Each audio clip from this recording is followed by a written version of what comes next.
ফল বিক্রেতাদের উচ্ছেদ করায় সুনামগঞ্জ পৌর শহরে বন্ধ রাখা হয়েছে ফল বিক্রি। এতে বিপাকে পড়েছেন ফল কিনতে আসা ক্রেতারা।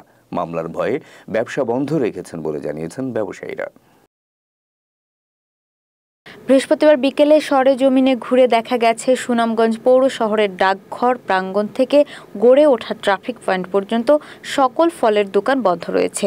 এতদিন যেই ফুটপাত ছিল ফলের দোকানের সয়লাভ, সেই ফুটপাত এখন শূন্য পড়ে আছে ফল ব্যবসায়ীদের অনুপস্থিতিতে। এদিকে ফল কিনতে না পেরে দুর্ভোগের কথা জানান ক্রেতারা। আমি মেডিকেল থেকে এসেছিলাম, ফল নিতাম তো ফল ভাইরাম না, আমার রুগীরে কিচ্ছু খাওয়াই মতো ভাইরাম না। আমি দোকান ভাড়াও কোনটা ভাইছি না, কোনটাই নাই, দোকানটা কোনটা নাই। নিজে একজন রুগী, অসুস্থ মানুষ, আমি ফল কেনার জন্য আসছি বাজারে। এখনও বাজারে আসা দেখি কোনো ফলের দোকান নাই, সব ফলের দোকান বন্ধ। এখন আমরা রুগী মানুষ, যদি আমরা ফল ফ্রুট না খাই তা আমরা কীভাবে বেঁচে থাকবো? বাসার থেকে আসছিলাম কিছুক্ষণ আগে, ফল ফ্রুটের যে দোকানগুলো এগুলো তো বন্ধ থাকায় আমরা তো এখানে ফল কিনতে পারছি না। ফলের ব্যবসায়ীরা কোথায় গিয়ে বসবে তাও বুঝতে পারতেছে না। এলাকার মানুষ ফলের জন্য দুর্ভোগে পোহাচ্ছে।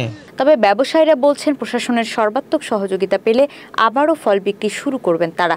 গেল 11 সেপ্টেম্বর ফল মার্কেটে উচ্ছেদ অভিযান চালান সুনামগঞ্জ পৌর প্রশাসন। এ সময় ব্যবসায়ীরা হামলা চালালে পৌরসভার 4 জন কর্মচারী আহত হন।